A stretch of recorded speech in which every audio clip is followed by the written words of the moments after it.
वाफ येते तोंडातून. तर असा कसा आमचा देवदर्शन. नमस्कार मंडळी, तुम्ही आधीचा ब्लॉग बघितला असेल. आम्ही फ्लाईटने अयोध्याला आलेलो. आता अयोध्याला श्री रामलल्लांचे दर्शन घ्यायला आम्ही जात आहोत. तर इथून अशा बस आहेत, उदया चौरा म्हणून आम्ही बस पकडतो आहे आणि इथून आम्ही डायरेक्ट राम मंदिरला जाणार आहोत. आम्ही ॲक्च्युली इलेक्ट्रिक ऑटो किंवा कॅबच करणार, पण इथली लोकं म्हटली ही बस जर गेली तुम्हाला डायरेक्ट मंदिरापर्यंत सोडेल, तुम्ही नॉर्मल कोणत्या ट्रान्सपोर्टने गेलात तर फार उशीर होईल, ते तुम्हाला लांब सोडतील. आणि एवढे लोक आमच्यासोबत आहेत सध्या. आता ही AC बस येते, समोरून पण एक बस येते बघा, अशा बस आहेत इथे. आता बघूया अयोध्या टेंट हाऊस या बसने जातो आम्ही. चल जायचं. बसमध्ये आम्ही बसलो आहोत आणि याचं तिकीट 10 रुपये आहे आमच्या हॉटेलपासून ते इथपर्यंत. असं गर्दी तर आहे, बट मी म्हटलं ठीक आहे. आणि इथे बघा अशा आस्था रथाची सुविधा आहे बघा, बरेच लोक ह्याने जाताना दिसतात. तर इंटरेस्टिंग वाटतं, छान आहे.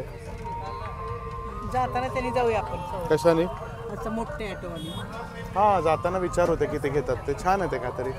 पण 10 रुपीजमध्ये आम्ही आमच्या चौरापासून त्या मंदिरापर्यंत जातो आणि ऑटोवाले गाडीवाले मला 800-1000 रुपये बोलत होते.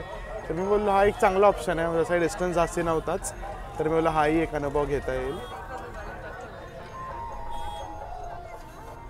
सो आता आम्ही इथे पोहोचलो आहे श्री राम जन्मभूमी तीर्थक्षेत्र. तर आता यांचं ऑफिस आहे इथे.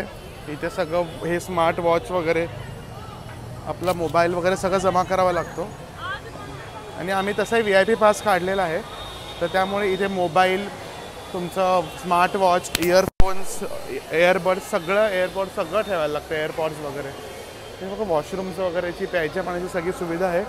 आणि लोकांसाठी बसायसाठी पण व्यवस्थित इथे व्यवस्था केली आहे. हे बघा, डिपॉझिट सगळं करावं लागेल तुम्हाला इथे.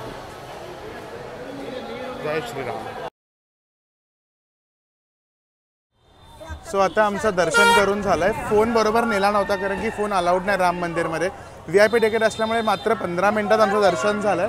आणि हनुमान गाडीला पवनपुत्र हनुमानजींचं पण दर्शन झालं. दर्शन खूप छान झाले आमचे, स्पेशली रामलल्लाचे दर्शन लिटरली 15 मिनिटात झाले. VIP पासची कमाल होती. आणि आता मी जी गाडी तुम्हाला सकाळी बसवून दाखवली तर मी बसलो आहे आणि या गाडीने आम्ही आता सरयू घाटला चाललो आहे. आणि तुम्ही अयोध्याला जर आला असाल तर खायची प्यायची पण चांगली सोय. इथे उडपी एक्सप्रेस आहे, पुढे उडपी टू मुंबई आहे, बरेच गोष्टी आहेत खाण्यासाठी इथे. आता आम्ही इथे सरयू घाटला आलो आरती पाहायला. इथे सरयू मैयाची आरती होते, जशी वाराणसीला हरिद्वारला गंगा नदीची आरती होते, गंगा मैयाची तशी इथे आरती होते.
आरती आम्ही पाहिली, फार जवळून पाहिली, फार छान वाटलं ते. एकदम जशी गंगा आरती असे तशीच एकदम मस्त झाली.